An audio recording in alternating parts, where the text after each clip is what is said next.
Hello friends, welcome to Marathi story diary official YouTube channel. मागच्या भागात आपण माझा नवरा आणि त्याची बायको भाग 15वा बघितलेला। आज आपण भाग 16 बघणार आहोत। तुम्हाला हा व्हिडिओ आवडल्यास व्हिडिओला नक्की लाईक करा, शेअर करा आणि ह्याचा पुढचा भाग लवकरच तुमच्या भेटीला येईल। तो लवकरात लवकर पाहण्यासाठी चॅनलला नक्की सबस्क्राईब करून ठेवा। चला तर मग सुरुवात करूया। ॲना रागाने धुमसत तशीच बेडवर जाऊन झोपते, पण तिला झोपही येत नाही। समोर फक्त संध्याची ती फोटो नाचत असते। डोळे बंद केले तरी तिला हसताना संध्याच दिसते। जणू ती तिलाच हसत आहे आणि म्हणत आहे की अक्षय फक्त माझ्यावर प्रेम करतो आणि तू फक्त त्याची जबाबदारी आहे। तेही त्या बाळामुळे सगळे तुझ्याशी गोड बोलतात, नाहीतर तू या सगळ्यांना घरात नकोशी आहे, अक्षयला सुद्धा। या विचारांनी ॲना वेडी होते। तिला झोप तर येत नाही, पण संध्यावरचा राग अजूनच वाढतो। त्यात अक्षयचा सुद्धा तिला खूप राग येतो। तिला कळत नाही आता काय करावे। सकाळी ॲना रागाने स्वतःचे काम आटोपते आणि ऑफिसला निघून जाते, तर अक्षय संध्याला बघायला मुलगा येणार आहे हे ऐकून अस्वस्थ होतो। मनात नाना विचार सुरू असतात। संध्या सुंदर आहे, कुठलाही मुलगा तिला लगेच पसंत करेल, म्हणजे संध्याचे लवकरच लग्न होईल। पण ती कॅनडा एवढ्या दूर जाईल, मग तर ती दिसणार सुद्धा नाही। तिचे आई वडील एवढ्या दूर मुलीला पाठवायला तयार होतील, कदाचित होईलही। उलट असं वाटेल मुलीने नशीब काढलं, कॅनडाचा जावई मिळाला। पण मी का अस्वस्थ होत आहे? संध्या सुखी राहावी एवढंच तर वाटते आता। माझ्या आयुष्यात नाही येऊ शकत ती, त्याला कारणीभूत मीच आहे। मीच नाही समजू शकलो माझ्यासाठी काय चांगलं आणि काय नाही। सोनं समजून हिरा गमावला आणि हिरा समजून सोनं घरात आणलं। इकडे ॲनाचं कामात लक्षच नाही लागत। राहून राहून तिला तेच दृश्य दिसते की अक्षय संध्यासाठी रडत आहे, कुडत आहे। या सगळ्यात तिला तिची हार वाटते। मला सोडून अक्षय त्या संध्यावर कसा प्रेम करू शकतो? काय आहे तिच्यात? मी स्मार्ट आहे, इंटेलिजंट आहे, तेवढ्याच तिची बुद्धी सांगते संध्या तुझ्यापेक्षा सुंदर आहे, वरून मन मिळावू, सगळ्यांची काळजी घेणारी। तरीही ॲना रागाने या गोष्टी निग्लेक्ट करते। इतकी सुंदर असूनही अक्षय तिच्याशी लग्न करून खुश नव्हता, माझ्यासाठी जुरत होता, त्याला मी पाहिजे होती। मग अचानक असं काय झालं? इतका कसा बदलला अक्षय? त्या संध्याने काही ब्लॅक मॅजिक तर नाही केलं अक्षयवर? नाही, ती बावळट आहे, तिला कुठे असं काही करता येतं? सतत विचार करून करून ॲना जास्त स्ट्रेस घेते, त्यामुळे तिचा बीपी पुन्हा वाढतो, तिच्या चिडचिडेपणा वाढतो। अक्षयशी भांडण करायची खूप इच्छा होते, पण अक्षय तशी वेळच येऊ देत नाही। तो तिची प्रत्येक गोष्ट ऐकतो, ती जे म्हणेल ते करतो, पण त्यात फक्त कर्तव्य असते, प्रेम नसते। आणि ही गोष्ट ॲनाला खूप सतावते। तिला विचार करून करून याचा खूप त्रास होतो की अक्षयचं आता तिच्यावर प्रेम नाही। आधीपासून ॲना खूप इगोइस्टिक मुलगी होती, त्यात अक्षय तिच्या पर्सनॅलिटीने इम्प्रेस झाला होता आणि तिला जास्त अटेन्शन द्यायचा, त्याने ती भारावून गेली होती। तिला नेहमी वाटायचे की अक्षयसोबत लग्न करून ती सुखी राहील, कारण अक्षय तिला आयुष्यभर असंच अटेन्शन देईल, तिच्या मागे पुढे करेल, ती म्हणेल तो शेवटचा शब्द असेल। पण झालं उलटच। लग्न होताच अक्षयच्या तिच्याकडून अपेक्षा वाढल्या। तो तिच्या मनाप्रमाणे नाही तर त्याच्या मनाप्रमाणे तिला चेंज व्हायला सांगत होता। तिच्या प्रत्येक गोष्टींवर, कृतींवर सगळे नाराज व्हायचे। तिच्या मनाप्रमाणे तिला काहीच करता येत नव्हते। त्यात तिचा त्या घरातील सुनेचा अधिकार, प्रेम आणि अटेन्शन संध्याला मिळायचे। यामुळे तिचा संताप व्हायचा। पण आता ती घरात नसून अक्षयच्या हृदयात बसली होती आणि त्याचा जास्त त्रास ॲनाला होत होता। आज संध्याला बघायला पाहुणे येणार म्हणून घरात सगळेच खूप खुश असतात, त्यात रमाकांत राव तर जास्तच, कारण मुलगा कॅनडाला चांगल्या पॅकेजवर जॉब करणारा होता। त्यात संध्याचं एक लग्न झालं आहे हे माहिती असूनही मुलाने तिची फोटो बघून पसंती दाखवली होती। बघायला येणं ही एक फक्त फॉर्मॅलिटी होती। घरात सगळ्यांचा उत्साह ओसंडून वाहत होता। पाहुणे येणार म्हणून पडदे, सोफा कव्हर बदलून नवीन लावण्यात आले। टिपॉयवर सुंदर नक्षीकाम केलेली टेबल क्लॉथ टाकण्यात आला, त्यावर गुलाबाच्या सुंदर सजावट केलेला फ्लॉवर पॉट ठेवण्यात आला। अंगणात मोठी अशी सुंदर रांगोळी काढण्यात आली। घरात जिकडे तिकडे रूम फ्रेशनरचा स्प्रे मारण्यात आला। पाहुणे येईल तर त्यांची स्वागत कशी करायची, नाश्त्यात 4-5 पदार्थ असायलाच हवे, तर काय आणू नी काय नको असं सगळ्यांना होत होतं. त्यात मुलगा कॅनडाचा, तर त्याला खाण्यात काय आवडेल, कांदेपोहे करायचे की बाहेरून नाश्ता मागवायचा, याचे रमाकांतराव आणि सुरेखाताईंना खूप टेन्शन आले. शेवटी मनू जवळ येते. मम्मी, अगं त्या मुलाला तिकडे सगळं मिळत असेल, पण आपले महाराष्ट्रीयन पदार्थ कुठे मिळत असेल खायला, तेव्हा सगळे महाराष्ट्रीयन पदार्थ कर. तेव्हा कुठे दोघांच्याही डोक्यात प्रकाश पडतो आणि मीनू म्हणते ते बरोबर आहे, म्हणून नाश्त्याला कांदेपोहे करायचंच ठरतं. सोबत ढोकळा, समोसा आणि रसमलाई द्यायचं पक्क झालं. मनू संध्याचा चेहरा वेगवेगळ्या क्रीमने मसाज करून ग्लो यावा यासाठी धडपड करत होती, पण संध्या मात्र खूप उदास होती. तिला अक्षय सोडून दुसऱ्या कुणाचा विचारच करायचा नव्हता. ती आजही अक्षयवर तेवढंच प्रेम करीत होती, पण बोलू शकत नव्हती. सगळ्यांचा उत्साह, त्याच्या चेहऱ्यावरचा आनंद बघून ती मुलाला नकार नाही देऊ शकली, पण मनात खूप दुडगूस सुरू होते. मी करीत आहे ते चूक आहे. मी अजूनही अक्षयला मनातून नाही काढू शकली. आजही त्याच्यावर तेवढंच प्रेम करते. मग मी दुसऱ्या कुणावर कशी प्रेम करू शकेल? मी त्या मुलाला चक्क फसवत आहे. कुणाच्या आयुष्याशी खेळायचा मला काहीही अधिकार नाही, पण मी काय करू? इतक्या दिवसानंतर घरातील सगळे माझे लग्न जुळते बघून खूप आनंदी आहेत. मी त्यांचा आनंद असा कसा हिरावून घेऊ? मुलगी म्हणून आजपर्यंत फक्त त्यांना टेन्शन दिलं. माझ्या काळजीने रात्र रात्र मम्मी पप्पा झोपत सुद्धा नाही. मग कसं म्हणू की मला लग्न नाही करायचे? द्विधा मनस्थितीत अडकलेली संध्या काहीच विचार करू शकत नव्हती. शेवटी मुकाट्याने जे होते त्याचा सामना करायचा ठरवते. पाहुणे येतात. मुलगा जयेश, त्याचा मोठा भाऊ, वहिनी आणि आई वडील. रमाकांतराव आणि सुरेखाताई जातीने त्यांचं स्वागत करतात. मनू सगळ्यांना नमस्कार करून त्यांना सरबत देते. रमाकांतराव, सुरेखाताई आणि आजी त्यांच्यासोबत गप्पा मारतात. गप्पांच्या ओघात मुलगा कुठल्या कंपनीत जॉब करतो, पॅकेज कितीचं आहे, तशी कॅनडाची अधिक माहिती मंगेशराव काढून घेतात. शेवटी मनू संध्याला घेऊन येते. जयेश तिला बघताच मनात खुश होतो, कारण त्याने तिची जी फोटो बघून पसंती दर्शवली होती, संध्या त्यापेक्षा खूप जास्त सुंदर होती. त्याच्या चेहऱ्यावरच्या हावाभावावरून सगळे समजून जातात की जयेशला मुलगी पसंत पडली. थोड्याफार गप्पा होऊन जयेशचे वडील, जयेश अजून 15 दिवस आहे, त्यानंतर तो कॅनडाला जाईल. तेव्हा मला असे वाटते की एंगेजमेंट उरकून घ्यावी तो जाण्याआधी. त्यावर रमाकांतराव खुश होत, हो हो, का नाही, आम्हाला काहीच हरकत नाही. तुम्ही म्हणाल त्या दिवशी एंगेजमेंट करू. जयेश एंगेजमेंट होणार या जाणीवने अधिकच खुश होतो. जयेशचे वडील आनंदाने, ठीक आहे, आम्ही आमच्या पंडितकडून तारखा काढतो या 15 दिवसातल्या आणि कळवतो तुम्हाला. त्यावर रमाकांतराव चालेल आणि पाहुणे निघून जातात. संध्या आपल्या रूममध्ये येत उदासपणे शून्यातून बघत सगळा साज शृंगार काढीत असते. सुरेखाताई रूममध्ये येतात तर संध्या सलवार कुर्ता घालून खिडकीत बघत असते. सुरेखाताई तिला बघून, संध्या नशीब काढलं बाई तू. बघ ना किती सुंदर, शिकलेला आणि मुख्य म्हणजे विदेशात नोकरी करणारा मुलगा तुला मिळाला. खरं सांगू संधू, मला तर विश्वासच नाही बसत आहे तुला सगळ्या गोष्टींनी परिपूर्ण आणि कुवारा मुलगा मिळाला यावर. अगं, एकदा लग्न झालं की बस, त्या मुलीला कुवारा मुलगा मिळणं खूप कठीण असतं. ती फक्त 2 महिने जरी राहून आली तरी त्या मुलीला कुवारा मुलगा मिळत नाही. पण तुला तर त्यांनी इतक्या लवकर पसंती दाखवली आणि लग्न पण लवकर करू म्हणत आहे. एंगेजमेंट झाली की जयेशराव कॅनडाला जाईल आणि मग 3 महिन्याने येतील, तेव्हा लग्न उरकून जाणार आहे. काय झालं ग, अशी गप्प का? त्यावर संध्या, अगं काही नाही ग, तुझं ऐकत होते. त्यावर सुरेखाताई चिंतेने, संधू सोन्यासारखं स्थळ आहे, नाही म्हणू नको. अगं, त्या अक्षयपेक्षा जयेशराव कितीतरी पटीने सुंदर आहे, तेही लोक बघतच राहतील. इतका चांगला आणि कुवारा मुलगा मिळालाच कसा म्हणून. त्यावर संध्या थोडं चिडत, मम्मी, मला चांगलं स्थळ मिळालं बघून त्यांना आनंदच होईल. तेही माझ्यावर तुमच्या इतकंच प्रेम करतात. त्यावर सुरेखाताई, ठीक आहे, पण आता तू त्यांचा नाही तर स्वतःचा विचार कर. एवढं बोलून त्या निघायला जातात. पण काहीतरी आठवून पुन्हा मागे फिरत, संध्या, अगं तुझी सासू सांगत होती की त्यांची भाची अक्षयची वहिनी लागते म्हणून. त्यावर संध्या आश्चर्याने बघत, कुठली भाची, काय नाव आहे तिचं?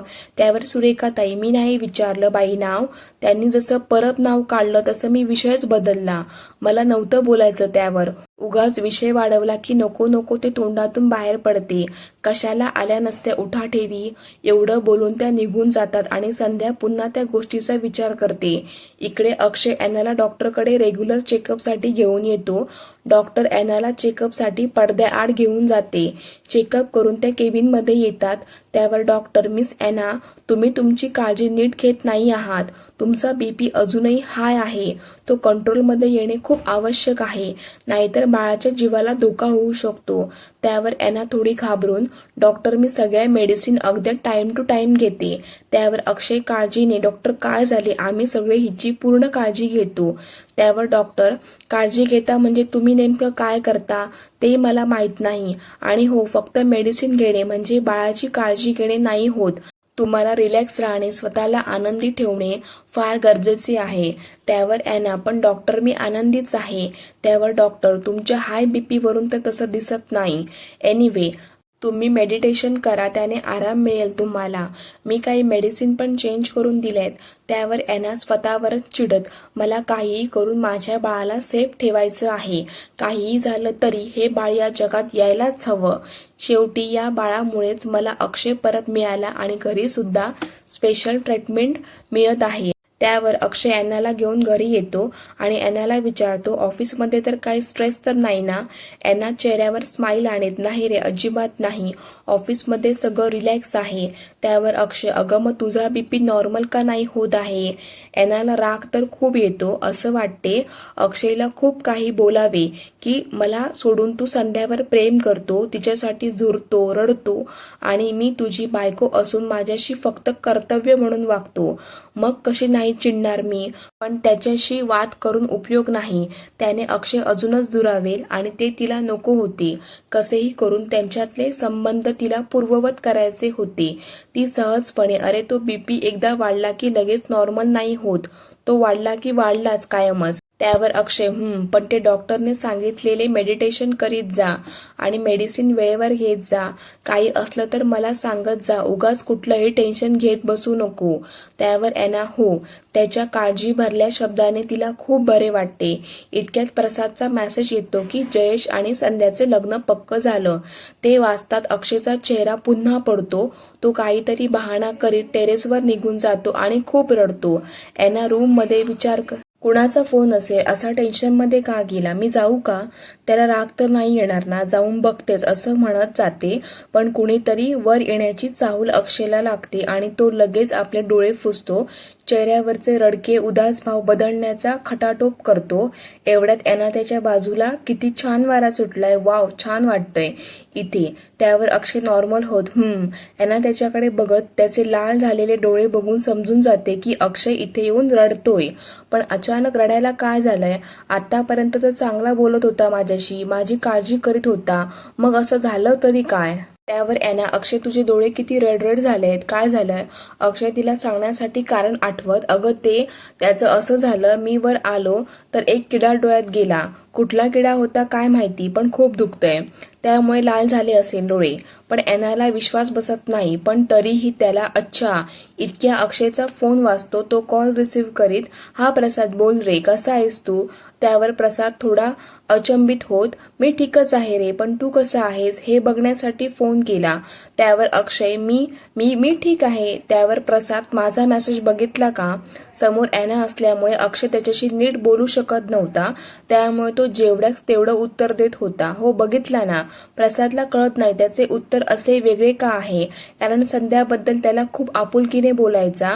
मग आज मेसेज वाचूनही तो त्याबद्दल काहीच बोलत नाही आहे. त्यावर प्रसाद, संध्याचं लग्न जुळले हा मेसेज केला होता मी, तो बघितला का? त्यावर अक्षय पुन्हा त्याच अवस्थेत, अरे वा, छान झालं, तिचं लग्न जुळलं. तू भेटला तर माझ्याकडून अभिनंदन देशील तिला. प्रसादला आता डाऊट येतो, तुझ्या आसपास कोणी आहे का? त्यावर हो, ॲना ठीक आहे. ही काय, इथेच तर आहे. त्यावर प्रसाद, ओके, मी तुला उद्या ऑफिसमध्ये कॉल करतो. पण अक्षय मात्र कॉल सुरू असल्यासारखा, ओके, बरं, ठीक आहे, बाय. त्यावर ॲना अक्षयला कुणाचं लग्न जुळलं सांगत होता प्रसाद?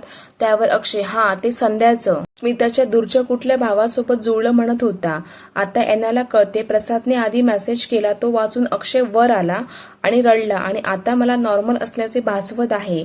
ती सुद्धा बेफिकीरपणे त्याच्या दुःखाकडे दुर्लक्ष करीत वाव छान झालं. त्यावर एना मनात कितीही सुंदर असली तरी डिवोर्स झालेलाच भेटला असेल तिला. बरं झालं लग्न जुळलं. माझ्या रस्त्यातील कटकट गेली तेही कायमची.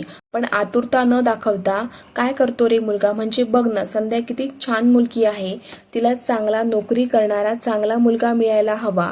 पण आपल्या देशात ना एकदा का मुलींचे लग्न झालं की तिला दुसऱ्यांदा कधीच चांगला कुवारा मुलगा मिळत नाही. मुलाला मात्र कुवारी मुलगी मिळते. मग तो डिवोर्सी असो नाहीतर नको. अक्षय एनाच्या बोलण्यावर विचार करीत खरंच आहे एना बोलत आहे ते चुकीचं नाही. आपल्या देशात असंच होतं. त्यात लग्न झाली असली तरी संध्या कुवारीच आहे यावर कुणीच विश्वास ठेवणार नाही. या सगळ्या संध्याचा काय दोष. पण देवाने एक बरं केलं तिच्यासोबत की तिला चांगला आणि मुख्य म्हणजे कुवारा मुलगा नवरा म्हणून मिळाला. त्यावर एना अरे अक्षय कसला विचार करतो. मी विचारलं संध्याचं ज्याच्यासोबत लग्न जुळलं तो माणूस काय करतो. त्यावर अक्षय आपल्या विचारातून बाहेर येत अगं माणूस काय म्हणते आपल्यापेक्षा लहान आहे तो मुलगा, इंजिनियर आहे कॅनडाला. एनाचा आपल्या कानावर विश्वास बसत नाही. ती शॉक होऊन अक्षयकडे बघत तुला हे म्हणायचं आहे की संध्या लग्न करून कॅनडाला जाईल. दूर जाण्याच्या नुसत्या शब्दाने सुद्धा अक्षय व्यतीत होतो उदासपणे. एनाचा अजून जास्त जळफळाट होतो. ती रागाने टर्न टर्न करीत आपल्या बेडरूम मध्ये जाते पण शांतपणे बसू शकत नाही. रागाने रूमभर इकडे तिकडे फिरत हिला सगळं चांगलं कसं मिळतं. आता हिला कुवारा कॅनडात जॉब करणारा मुलगा मिळाला. हिचं नशीब इतकं चांगले आणि माझं असं का. अक्षय माझ्यावर प्रेम करायचा पण आज मी त्याच्या होणाऱ्या बाळाची आई असूनही तो संध्या दूर जात आहे म्हणून रडत आहे. एना रागात काय काय नाही विचार करीत या नादात तिचा स्ट्रेस वाढतो, बीपी वाढतो. पण त्याच्याकडे तिचं लक्षच नाही. डॉक्टरच्या कॅबिनमधून निघताना तिने पक्का विचार केला होता की ती स्वतःकडे लक्ष देईल, बाळाची काळजी घेईल, स्ट्रेस वाढेल असं काहीच होऊ देणार नाही. संध्याचं नाव घेतात ती सगळं विसरते. दिवसेंदिवस तिचा संध्यावरचा राग वाढतच जातो आणि कारण नसताना ती पुन्हा पुन्हा आपला बीपी वाढवत जाते. त्यामुळे सहजच तिच्यात चिडचिडेपणा येतो. आधीच ती इगोइस्टिक मुलगी, त्यात चिडचिडेपणामुळे ती आता मंगलताईंना सुद्धा कधी कधी अपमानित करते. साहजिकच मंगेशरावांना हे आवडत नाही पण ती गरोदर असल्याने ते निमूटपणे ऐकून घेतात. आज एंगेजमेंट असल्यामुळे सगळीकडे धामधूम असते. जयेश परत कॅनडाला जाणार असल्यामुळे एंगेजमेंट लगेच ठरते. रमाकांतरावांना तर काय करू नि काय नको असं होऊन जातं. सगळं आत्ताच्या मॉडर्न पद्धतीने एंगेजमेंट करायचं ठरतं. त्याचप्रमाणे स्टेज छान फुलांनी डेकोरेट केलेला असतो. मागच्या भिंतीला वेल्वेटचा पडदा लावून त्यावर संध्या आणि जयेशची खूप साऱ्या वेगवेगळ्या अँगलचे फोटो लावलेले असतात आणि तोही पडदा फुलांनी डेकोरेट केलेला असतो. सगळी अरेंजमेंट इव्हेंट कंपनी सांभाळत असते. बरोबर दुपारचे 1 वाजता मुलाकडचे पाहुणे येतात आणि कार्यक्रमाला सुरुवात होते. आधी जयेशचे औक्षण करून त्याला कपडे देतात. त्यानंतर संध्याचे औक्षण होते. काही वेळाने दोघेही कपडे चेंज करून घेतात. जयेशची वहिनी संध्याची ओटी भरते आणि त्यानंतर दोघेही स्टेजवर उभे होतात आणि एकमेकांना रिंग घालतात. बाकी पाहुणे त्यांना स्टेजवर जाऊन अभिनंदन करतात. जयेश तर खूप खुश असतो पण संध्या मात्र मनातून उदास असूनही आई वडिलांसाठी चेहऱ्यावर फेक स्माइल घेऊन असते. इतक्यात स्टेजवर प्रसाद आणि स्मिता येतात. त्यांना बघून संध्या शॉक होते पण लगेच तिच्या लक्षात येतं मम्मीने सांगितलेलं. बहुतेक स्मिता ताई जयेशच्या आईची भाची असावी. प्रसाद दोघांना विश करीत खूप छान दिसत आहात, अगदी made for each other. Smita सुद्धा दोघांना आनंदाने विश करीत संध्या माझा भाऊ खूप साधा सरळ आहे, त्याला तुझ्यासारखी सहचारिणी पाहिजे होती. त्यावर संध्या काहीच न बोलता फक्त स्माईल करते. जयेशचे वडील सोबत एक पंडित घेऊन येतात. त्यावर पंडित पंचांग बघत कुठल्या महिन्यात लग्न करायचा विचार आहे. त्यावर जयेशचे वडील फेब्रुवारीमध्ये, जयेश तेव्हाच येणार आहे. त्यावर जयेश डॅड फेबमध्ये नको, मी फेबच्या शेवटच्या वीकमध्ये येणार आहे, तेव्हा तर खूप घाई होईल, मार्चमध्ये बघा. पंडित पंचांगमध्ये पान उलटवत मार्चमध्ये लग्नास योग्य फक्त एकच शुभ दिवस आहे, तो म्हणजे 3 मार्च. मग शुक्राचा अस्त असल्यामुळे 15 एप्रिलपर्यंत तारखा नाही. त्यावर जयेश ठीक आहे ना, ही तारीख मला चालेल. त्यावर सगळे खुश होतात. त्यावर रमाकांतराव ठरलं तर मग 3 मार्चला फिक्स. त्यावर जयेशचे वडील हो हो, आजची 25 नोव्हेंबर म्हणजे पूर्ण 3 महिने मिळतात लग्नाच्या तयारीला. सगळे खूप खुश होतात, फक्त संध्या सोडून. रात्री एकटीच बसून संध्या विचार करते, सगळे किती आनंदी आहेत घरात, पण मी कसं? मी हे लग्न करून सुखी नाही होणार हे मला चांगलेच माहिती आहे. तरीही मी काहीच करू शकत नाही. मी जयेशची फसवणूक करीत आहे. हे चूक आहे. एका साध्या सरळ व्यक्तीला फसवणे योग्य नाही. लग्नाला नकार दिला तर मम्मी पप्पा पण ऐकणार नाही. काय करू? पळून जाऊ का खूप दूर? चला फ्रेंड्स, आजच्या पुरतं एवढंच. ह्याच्या आधीचे भाग जर तुम्ही बघितला नसाल तर त्याची लिंक मी डिस्क्रिप्शन बॉक्समध्ये टाकत आहे. त्याच्यावर क्लिक करून ते तुम्ही नक्की बघून घ्या. आणि भाग कसा वाटला ते कॉमेंट करून नक्की सांगा. आणि हो, चॅनलला नक्की सबस्क्राईब करून जावा.